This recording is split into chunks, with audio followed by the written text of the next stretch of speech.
2016 সাল কুমিল্লা ক্যান্টনমেন্ট এলাকায় নির্মমভাবে খুন হন কলেজ ছাত্রী সোহাগী জাহান তনু। ঘটনাটি প্রকাশ্যে আসার পরপরই দেশজুড়ে চাঞ্চল্য সৃষ্টি হলেও শুরু থেকেই এই হত্যাকাণ্ড ঘিরে দেখা দেয় নানা প্রশ্ন। তদন্তের ধীরগতি, প্রমাণ সংগ্রহে অসঙ্গতি এবং বিচারহীনতার অভিযোগ ধীরে ধীরে জনমনে ক্ষোভের জন্ম দেয়।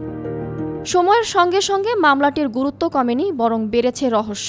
একাধিকবার তদন্ত সংস্থা পরিবর্তন হলেও দৃশ্যমান অগ্রগতি না হওয়ায় হতাশা বাড়তে থাকে। ন্যায় বিচারের দাবিতে বিভিন্ন সময় প্রতিবাদ, মানববন্ধন এবং সামাজিক মাধ্যমে তীব্র প্রতিক্রিয়া দেখা গেছে। তনু হত্যাকাণ্ড পরিণত হয় দেশের অন্যতম আলোচিত ও অমীমাংসিত অপরাধের প্রতীকে। অবশেষে দীর্ঘ 10 বছরের প্রতীক্ষা ও আইনি জটিলতার পর মামলায় এলো গুরুত্বপূর্ণ মোড়। প্রথমবারের মতো একজন অভিযুক্তকে গ্রেফতার করা হয়েছে, যা তদন্তে নতুন গতি সঞ্চার করেছে। সংশ্লিষ্টরা বলছেন, এই গ্রেফতার শুধু একটি পদক্ষেপ নয়, বরং পুরো ঘটনার জট খুলে দেওয়ার সম্ভাব্য সূচনা।